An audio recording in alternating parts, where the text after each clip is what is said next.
Corner live show. On the show, we connect authors to each other and we help readers find new authors to love.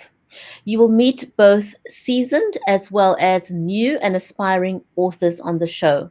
We invite you to get the backstory on our featured author for this week, and it's none other than Melvin Lars. Melvin is an accomplished writer, and that's an understatement. He wears many hats, and that includes being a leukemia survivor of 28 years. So don't go anywhere. We will be right back.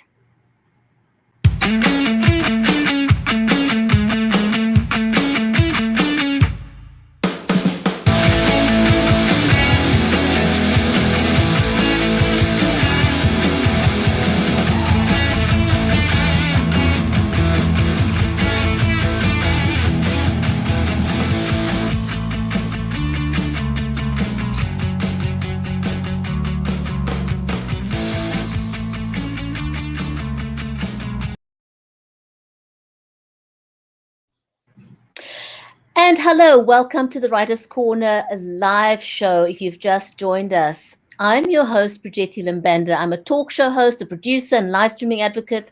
And I love to help brands, entrepreneurs, social good initiatives, and of course, authors tell their stories and have a great online experience at the same time. My co host is Mary Elizabeth Jackson. She's the award winning author of the Poolicious children's book series, and she's also busy with a movie screenplay. Mary is a wife and a mom to three amazing humans. And she's also a special needs and disabilities advocate. She lives in Nashville in the USA, and I am down under in Cape Town, South Africa, the tip of Africa. So, welcome to the show and welcome, Mary. Well, thank you, Brigetti. Thank you for the nice introduction. Okay, I have a question for you real quick. So you guys call where you live down under also, as well as Australia does, huh? Yes, yes. Well, I'm right. I say right down under because I'm right at the tip of Africa, and this is the thing that many Gotcha. people get wrong. People talk about Africa as if it's a country, and it really, really gets to me because there are so many countries in Africa, which is a continent, not a Yes. country. Right, absolutely. Yeah, absolutely. I'm just used to I have a very close friend from Australia that lives here, and she lives near me. And so I'm used to her saying that, and I didn't realize, I don't know that I've ever heard you use that term before. So that's why I wanted to ask you.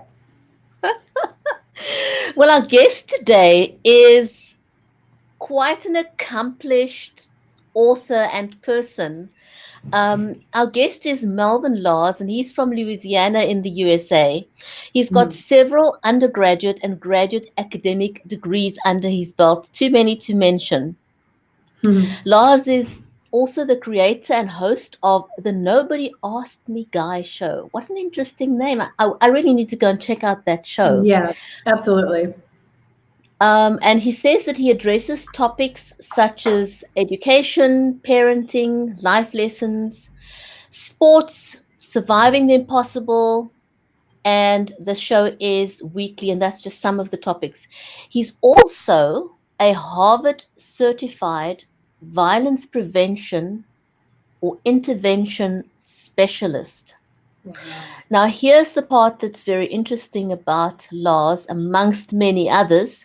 He's a 28-year leukemia cancer survivor who was given a 0% chance of survival in Mm. November of 1990. That in itself is huge. Mm. Yep. Big. And then he's also a retired high school principal of 27 years with an educational publication titled Dare to be Positive. Love it. Yep. He has several poetic publications registered in the National Library of Poetry and has four published books. These include Mothers and Their Smen. This, I'm really dying to know a little bit more about that. He says it's an introspective look at mothers rearing their sons. Hmm. Then the other book is about his journey. It's called Dying on My Feet Journey, My Journey Times Two. Need to ask him what that's about. where he shares his life struggles and challenges, culminating in him being a leukemia survivor of 28 years. And then we also know about him that his poetry publications have been compared to that of two of the greatest poets of our time, Wow. namely Dr. Maya Angelou, which we all love and know, Yes. and Langston Hughes. So that's why I'm saying our guest for today is quite phenomenal. Yeah, what an honor to have him on. Absolute honor. Absolutely, absolutely. Now, I do want to say that we are live on LinkedIn. And on LinkedIn, I want to say hello to Dr. Chitachi. Um, she's joining us on LinkedIn, so welcome and thank you for joining us. We are also live on the Writers Corner page on Facebook, on YouTube, on Periscope, and on Twitter. So, to everyone on the different platforms, a huge big welcome. Please tell us where you are joining us from. Say hello in the comments. And if you've got any questions for our author, Melvin Lars, please do so. So, shall we welcome Melvin onto the show? Absolutely. And Melvin, welcome to the show. We are absolutely privileged and enthralled to have you with us today. Yes, absolutely. Well, thank you very much, Bridgetta and Mary. I am excited. I'm just like a little kid in a candy store. With that great introduction, I start looking around to see to whom were you speaking of. So that's a great Well, introduction. I love being here, and I'm happy and fired up, and we're just ready to rock and roll. absolutely. I like your positive initiative that you talked about that Brigetti mentioned as a principal, because I have children in school, and being part of trying to get an initiative going that teaches inspiration and motivation to children, even at a young age. In the books I write, I try to focus on empowerment for kids. So it's very, very important. A lot of things are being lost at home and in the world. Our kids are not being taught these things. So, you know, these initiatives are really important. Thank you. Melvin, it's hard to know where to start, but I'm gonna Yeah. pick one. I'm just gonna literally pick one out of the hat. Okay. So your book, Mothers and Their Smen, what inspired that book, and what are the main take homes? Why did you want to write that? What made you so passionate about wanting to write about moms raising their sons? I was passionate about writing this, but actually, I've been writing it in my mind for over 25 years, a bit because of my experience growing up, my experience as an educator, as an athlete, etc. And I was inspired to write this book because I felt there needed to be a voice for our mothers. The Amen. world does not want to accept that we place all kinds of expectations on moms to rear that quintessential son without accepting the responsibility of the world that if we constantly say to moms, you can't raise boys and this, that, or the third, then someone is thoroughly confused because the rearing primarily is left up to the mom. Now, what do I mean by that? Even with dads in the house, most of the time, being a male myself, most of the time, dads talk to us about hunting, sports, girls, many times, and maybe about careers, which all of those things are extremely important. However, there are so many life lessons that I observed just as a kid, as a Mhm. principal, etc., that dads never touch. And that's the general overall being a human being. So, It's a compassion factor that's absolutely. needed that women bring. It was intended for there to be a dad and a mom because they both bring two sides of, both sides. It's a perfect mix. Absolutely, and that's exactly what I'm talking about, Mary. I thank you for setting that out because I do want to say before I go any further with that. Obviously, dads are important. I mean, not to diminish dads uh, at all, but I do not want to give us a pass. I think as Bridget asked me that question, I think too many times holistically we give dads a pass. Why do Mhm. I say that? Because when something goes wrong with the son, we blame the mom. Whether it's conscious or subconscious, the Mhm. world blames the mom. Well, Maybe he didn't have a good upbringing, or maybe this happened because the dad wasn't there. Well, that's why I say subconsciously or consciously we blame the mom, because what are we actually saying? It wasn't a dad there.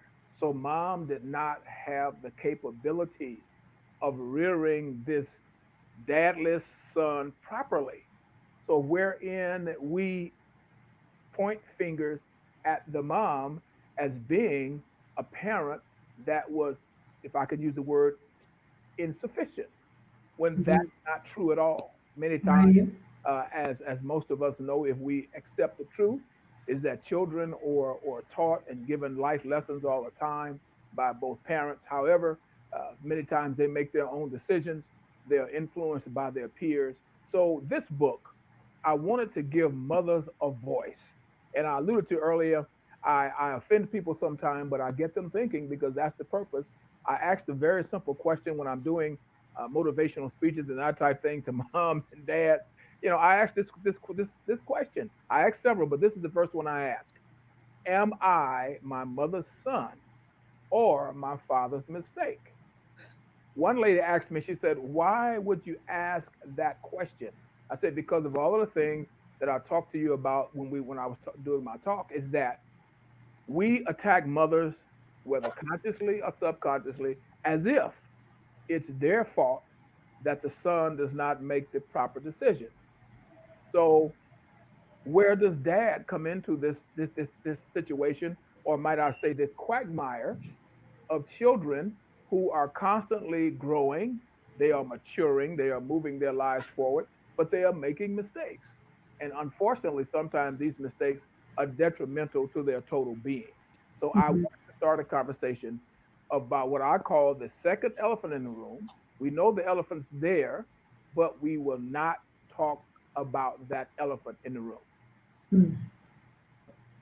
That is phenomenal. And just before we started the show, I was mentioning to you something interesting that I came across just a day or two ago, where someone was saying that men often complain that they cannot raise the family without the wife going to work. They can't raise a family on a single income. And yet, what are we doing? Are we dismissing the many, many, many thousands of mothers out there who Mhm. raise their children single handedly with absent fathers, fathers who may even have the means but refuse to contribute to the Mhm. raising of their children, which include men? Well, that happened in my life, and I've got two girlfriends who are they're raising their children on their own. They're doing a very good job, but it's a very tough life. And ladies, might I say, Bridgetta and Mary, that is why, again, I had to pen this book, Mothers and Their Men. By the way, I'm going to put you on full screen so you can hold that book up for everyone to see. okay, let me help you out with the title. Mothers and Their Men. Smen was meant to cover the son having is forced into being a man before he's ready. And Mm. also, in secular but respectful terms, he has to be the mother's man. Why do I say that? Because there are many things that we expect the male to do in the relationship, as fixing things, being there to protect, etc. So I coined the word "smen" because I wanted people to understand that it's a very thin line that many sons walk, even when dad's in the house. You Mm. have It's very true. and a son. So that's Yeah. why. So the book, Mothers and Their Men, an introspective look at mothers rearing their sons. I wanted our audience and our readers to really sit down and take a really, really strong look. And Brashetta alluded to it. What an oxymoron.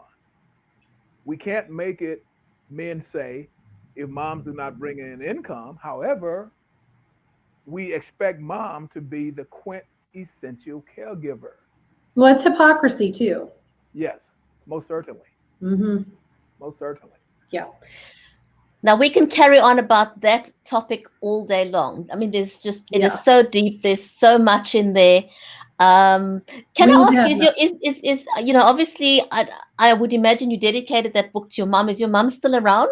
Yes, thank God she is. And Oh, hypothetically, nice. within about 15 days, she'll be 86 years old. Oh, happy birthday, Mom.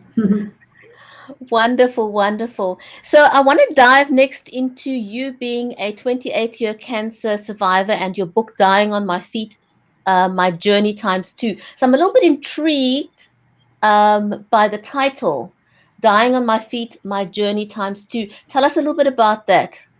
Thank you very much. Dying on my feet obviously is very near and dear to me. And as most people are aware, most individuals are aware, men are notorious for not seeking medical treatment. Being Hmm. a football coach, I had a group of young men that I was taking to see Dr. Larry Daniels. And he would check their injuries from the previous week's ball game, etc. However, I had been experiencing a cluster of bumps in my chest that were very irritating. I had mentioned it to him several times. He'd given me several topical creams. Nothing was working. So while I'm there with my players, and actually we have to be personal friends as well. So I'm still complaining. I said, "Man, you gave me this cream. It's not any good." So he, of course, he was saying, "When you're out there in the sun all the time, it could be a heat rash." And so we just kept going about it. Finally, I guess he got tired of me, and he said, "Well, let me give you a blood test. It might be a food allergy." Well, most men or chickens when it comes to needles. So I'm honestly, I'm literally clowning around about not having the blood extracted. So finally, he convinces me. The nurse comes back while he and I are sitting there talking, and she has this look on her face, and she say to him, "What's wrong with your friend?" I think she's referring to the other patients out there, not me. Oh, wow. So she said, "I need you to step to the door a minute." So he goes to the door, then he looks back at me like this. And now I'm getting concerned. He said, "Melvin, I need you to retake. I need her to draw some more blood." So again, I'm continuing with the clown. Fast forward, same results. He comes back in the room with this look on his face. He's very matter of fact. He says, "I need you to go see Dr. Byron Jackson right now. Dr. Jackson is an oncologist." Obviously, I knew what an oncologist meant. And I say, "What do you mean?" So he says, "No, man, I need you to go right now." My question was, "How am I going to get my players back to school?" He says, "We will get them back. I need you to go now." I go to see Dr. Byron Jackson. He extracts the blood himself, comes back, same situation. So there was a series of things. But what I did not tell Dr. Daniels prior to, I was having a lot of other symptoms that I didn't understand what they were. And being this big, tough, macho ex-football player, coach, etc., I was just going on. So all this happened within 2 hours. Wow. The So your oncologist, entire life changed in 2 hours. yes, absolutely. Oh my gosh. But let me tell you this really quickly. The oncologist sent me to the ophthalmologist. My chin's in the apparatus, and he's looking in my eyes, and he goes, "Oh my God," as if I'm not sitting there. He walks God, that's terrifying. walks out of the room, and he goes over to get another guy. He said, "Man, you got to come and see this." He said, "I need you to see something for me." So he comes in, and then he said, "Well, what happened?" And they're talking as if I'm not in the room. Oh no. Was he in a wreck? Did somebody hit him, etc.? So then he says, "Mr. Lars, have you had any head injuries?" I said, "No." He said, "Is anybody?" I said, "No." I said, "Unless my wife hit me when I was asleep. I don't know. I'm just running around, right?" So then he says to me, he said, "You are hemorrhaging in your eyes." Oh my gosh. Yeah, Oh heavens. my body had been breaking down. I had noticed when I would drive at night, I could see red in headlights in cars. However, I'm thinking that there are other cars in front of those cars on their brakes. So I just kind of ignored that. My teeth were separate. When you try to eat something, my teeth were separating. That I mean, I was having symptoms. I knew something was wrong, but I was too macho to get some help. So finally, I left. They sent me from there and sent me to the cancer treatment center, the Sharper Cancer Treatment Center in Shreveport, Louisiana. They diagnosed me with acute promyelocytic leukemia, gave me all of these options, and so I'm still sitting there thinking, still trying to process all of this, and they're talking about putting me in the hospital immediately to start the chemo. And I'm Oh my word. like, Bless your heart. I can't do that. I said, I still have a ball game left. Yeah, I got a ball game, people. I'll see you later. Yeah. So the doctor asked me this question, and I'll let it rest after that. He says to me, "Well, you have told me that you have one ball game left and that you want to be there for your players." And his very words, and I quote, "Hell, you may not be alive next week." Oh my. Oh gosh. Oh, He was I just, just got yeah. goosebumps. He says that you need to come in right now. And of course, my stubbornness, I did refuse. He said, well, I could have you committed by police because our job, we have to save your life if we can. Oh my So word. give me a week. And he said, well, when's your ball game? I said, Thursday. He said, well, Friday morning, you need to be here no later than 8 o'clock. Anyway, I show up, and they start the chemotherapy immediately, and they had to give me 4 pints of blood. You were in bad shape, buddy. That's how the title came about, Dying on My Feet. I was Oh, okay. literally dying on my feet, but I just kept going. And they could not understand why I wasn't in a coma already. Isn't that amazing? The sheer determination and willpower of a human being, and denial sometimes is bliss, isn't it? Yes. So And what? that's what it was, Mary. I was in denial. I knew something Yeah. was wrong. I had no idea that was the scope of it because Oh God I bless say, you. please allow me to say quickly, this is not to pat me on the back, but I never drank, I never smoked, I never did drugs. I was one of those, and as God is my witness, it just, people say, well, everybody experiment. When I was in high school, when I was in college, I didn't drink, I didn't Right. smoke, I didn't do drugs, etc. So I'm thinking, I'm fine. How could you be sick at all? What was your percentage rate of survival? With a bone marrow transplant, Hmm. he said maybe 5 to 15% if everything goes well. And then that may be for a period of maybe 2 years if Oh everything my goes gosh. well. However, he said without the bone marrow transplant, there was no chance of me surviving because it had advanced so badly. I mean, they had to give me 4 pints of blood just coming to the hospital. I went through Bless your heart. so much, so many times, and it would quote the chemo would seem to have put me in remission, but I would stay in remission maybe 6 weeks and come right back out. Things like the longest I stayed was like a year, not even a year. I think 6 months, but it would appear to be in remission, but then it would come right back. So that's why the book is titled My Journey Times Two, because actually it did it 3 times. Oh, there you go, Brigetti. There's your answer. Okay, got it. So So your book, are you writing it from the perspective of journaling your journey as a cancer survivor, or were you writing it to inspire other people? What was your angle? my angle was to inspire because I actually started writing it from the age of 8, and real quickly, the reason I wanted to do that was to inspire and talk about perseverance and get people to understand that you can fight through anything. In the African American community, the families have a habit of at that time putting you on what's called the mourner's bench, teaching you about God, want you to join church, etc. Well, I grew up in a house fraught with domestic violence. So I start from the age of 8 because I used to say all the time to my great grandmother, and I would say to God at night when I'm praying, if there's something is wrong with this picture, God, you are missing my house. Because if I go to church with my great grandmother and come home and my stepfather has beat up my mom, then why am I praying to you? I'm very serious. Then why am Oh, I sure. praying to you? Sure. So I started writing it from the age of 8, and I just kind of walked through the progressions of things that I dealt with throughout my life, leading up to the cancer and post cancer, because I wanted to write and give people uh, some inspiration and some motivation so that they can understand that they can transform. Just, if you hang in there, and a lot of times people get offended because they don't think that God exists. I tell them all the time, very simply, I don't know if he does or not. I only know this: the medicine did not work, and I'm still here. I was going to say, what do you attribute to your existence of being here? Because I have lost a friend to leukemia. I have a friend right now with it. I don't know how long he's going to last. And I'm praying that he's around forever. Yes. But what do you attribute to your belief in God, God healing you, walking Yeah. that? Yeah. My my faith, without a doubt. I Okay. Yeah. my sense was to me very simple. If I'm going to die, there's nothing I can do about it. If God Mm, decides it's my time, I can't stop it.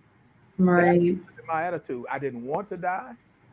I initially, I'll be very honest with everyone. Initially, I did say, wait a minute, what am I doing with cancer? I don't drink, I don't smoke. I try to be at least a half decent person, etc. So I went through all of those emotions, and I went through some anger very briefly. And I just finally figured out, hey, listen, if it's my time, it's my time. So, and I tell people, and I answer you and I'll be done with that. Very honestly and very explicitly, it had to be God. They talked about giving me what's called an autologous bone marrow transplant, and see, ladies, I had advanced to such a stage that was so bad. They sent me to another cancer treatment center in Dallas, Texas, which was called the Salmon Cancer Treatment Center, and they had been collaborating with other cancer centers, and they were going to try to experiment. But guess what? They could not even extract enough bone marrow to do the experiment. Wow. I was doomed. Amazing. So according to man, I was doomed. You're a walking dead, basically. Yes, yes, So, Melvin, I usually ask this question right in the beginning, but you're such a multifaceted author and person. So, apart from your books, you've also done a lot of poetry. yes. So I'm going to rephrase my question that I usually ask right at the beginning. What was your inspiration? We've all got a book. You've got so many real life stories that that you've journaled and explained some of life lessons in those books. Yeah. Um, Poetry. What was your inspiration? Poetry. My inspiration for writing poetry was being a, how can I say this? May I just use the word caregiver as an educator? Because Yes. I firmly believe that our job is that of a caregiver. So Yes. being a caregiver, lecturing doesn't work very well. People just kind of turn you off. So I figure, okay, if I can be creative and put together messages through poetry, maybe I can get the kids to listen. Maybe Mm. I can get adults to listen. So Hmm. I have to give credit to my junior high school, when she was high school, Mrs. Coleman, who was one of my teachers, who really, when I was in high school, first of all, let me back away just a second. It wasn't cool being a guy, and let alone a football quote star unquote, and writing poetry. No, no way. Let me make a long story short. That You wasn't know what? cool. But you're a girl's dream though, because Oh, well, girls like the soft side on a guy, right? And well, that thank you, sweet thank and you. compassion, right, Yes, Brigetti? yes. Absolutely, Well, thank you. Yes. absolutely. We don't like So, cavemen. Cavemen are passe. thank you. So that's what really inspired me to start writing poetry. I like writing poetry. I always did like writing poetry, but as I said, it wasn't the macho thing to do. Right. So it came a point that after I start survived this leukemia, I'm like, man, what the heck? I'm going to write me some poetry. I'm going to work with my children and adults, etc. And as it turned out, I was very blessed by people just started saying, hey man, this is really good. And That's and some awesome. people start calling me a conversationalist poet. And I'll be very honest with you. I said, okay, God. So that's what I wanted. I wanted to talk with people through my poetry, and it would be as if they were sitting talking to me while Yeah. we were discussing, so that I can open up some heads, open up some eyes, and get people to see themselves and understand that they are not alone. So even I pray that even my poetry is inspirational, because it is not just a lot of wasted words. It addresses life in and of itself. And some of it has humor. Some may be a little political. There are a few romantic pieces in there. So it's a combination of different facets when it comes to my poetry. Melvin, we're out of time. I can't believe it. This 30 minutes went by so quickly, but I do want to ask you um, two questions. Yes, One, what is your um, best advice for anyone who wants to start writing? And two, how can people connect with you? my best advice for anyone that want to start writing is, first of all, understand and realize that you have something to say and you have something to write. Take your time, formulate your thoughts, decide what it is you want to write and what audience you're trying to reach, and then, like Nike said, just do Just it. do it. I know. That's my motto. Just do it. Yeah, Right. just do it. And it's best to reach me at, you can go to my website, www.dyingonmyfeet.com, www.dyingonmyfeet.com. You will find all of my social media sites there, LinkedIn and YouTube and Facebook, the whole nine. That's We the want to come watch your show. Where do we find your show? If you, I send out links for the show, and let me say as well, I'm glad you asked me that. The Nobody Asked Me Guy show. You can go to YouTube and just type in the Nobody Asked Me Guy show, and you'll find me there. Or you can put I have a company called Brighter Futures Incorporated. You can put in Brighter Futures Incorporated slash Melvin Lars, and it'll bring you to all of my broadcast. And we just had one with Mrs. Chantel Overton, and she tells a historical perspective, from life and life lessons, especially growing up in the South. It's very interesting. Oh, And fun. might I put you? I know it's time to go. Everyone is talking about it's a dark history, but it's a history that needs to be told. This is the 400th year of when slavery allegedly was actually started in America, August 20th, 1619 to August 20th, 2019. We have a group called Shackles 400, the Unchained Memories. And so please check us out. That's a part of my website as well. But it's Well, been it's a part of our pleasure history. being here. Hey, thank you so much for being here, and we can't wait to come check you out. Absolutely. Thank you so very much.